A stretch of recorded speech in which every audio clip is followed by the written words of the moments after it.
I want to start out by saying, if you a dude who chase women all the time and you feel as if you have to chase, this video is not for you. As a man, you shouldn't even be one to chase. You should always attract, because what you're doing when you're chasing, you're kind of playing the game, and you might think, oh, what you're about to tell me is it's a game. No, that's psychology. But you're playing the game, because most of the time when you're chasing a woman, once you get her, you don't even want her as bad as you did when you was chasing her. Another thing, if you're chasing her, it's like you just got too much time on your hands, so you're not doing something right in your life. You're deficient in another area of your life, so you're using this time to chase women. But with that being said, let's hop right into the video. Why men should give women the bare minimum. I'm not saying give women the bare minimum the whole relationship, but I'm saying when y'all starting off, you should give her the bare minimum, because you don't even know if this woman actually like you for you or what you can do for her. So if you're overextending your hand, you're giving her everything she want, everything she say she want, you're calling yourself a lover boy or whatever, she's going to eventually take advantage of that, and she's going to feel obligated to getting something from you all the time. And if you go a period without giving her something, she's going to feel as if you're not valuing her like you did before, or something wrong with you now. But let's hop a little bit into the psychology. Many of you probably heard of this before, but it's something called behavioral reinforcement. What that is what gets rewarded gets repeated. So for example, I use a dog. I'm not comparing nobody to dogs, but we can use a dog. Dog do a trick, give it a treat. Dog pees on the mat, give it a treat. Dog do anything good, give it a treat, right? Dog poop on the floor, are you going to give it a treat? Dog bite somebody, are you going to give it a treat? No, right? Because if you did, the dog would feel as if it does these things, these bad things that I named, they will get rewarded. So they'll continue to do it, and that end up leading the dog to never change its behavior. So when you overindulge in the behaviors in the beginning of over texting, over giving, oversharing your resources, it gives her the impression that little effort equals big reward. And in your head, you're probably thinking, if I do more, she's going to do more. But no, it don't work like that. The more things you do and the less effort she gives, the more that she will continue to give less effort. You're doing all of these things, so why should she do more?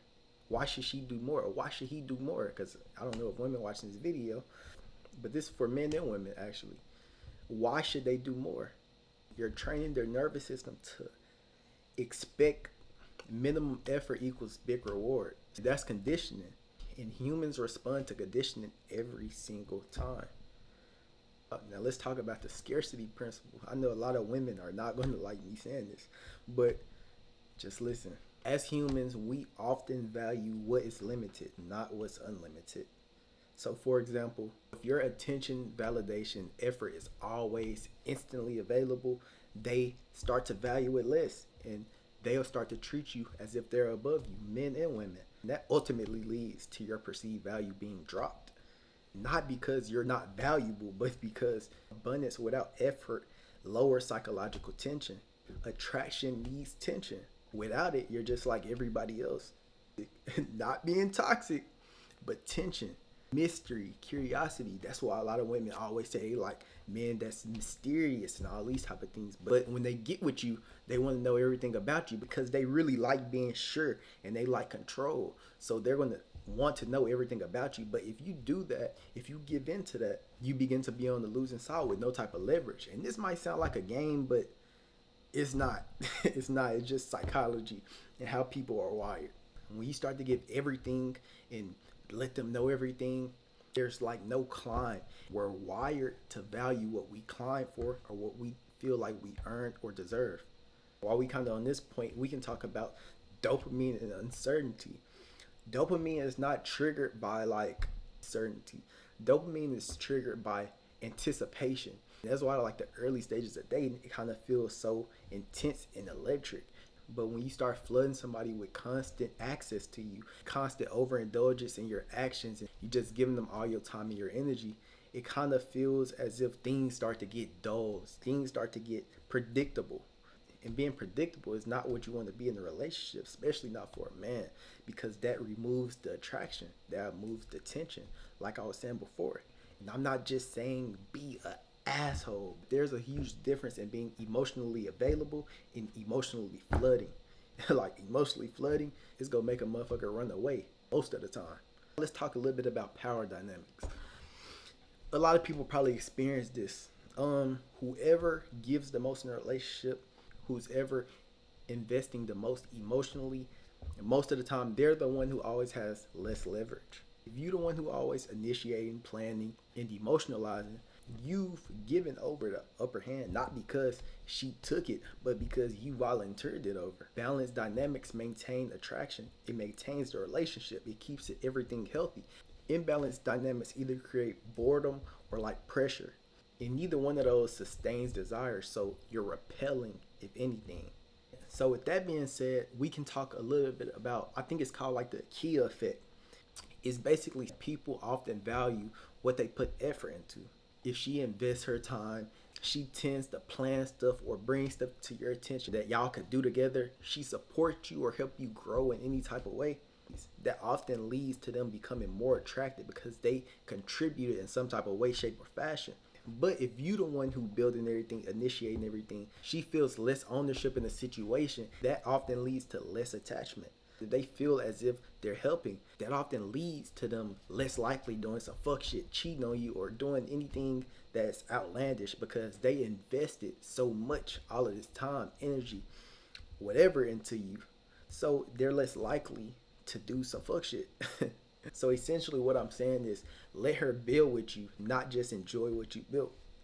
But yeah, let's talk a little bit about why overgiving usually backfires a lot of the time.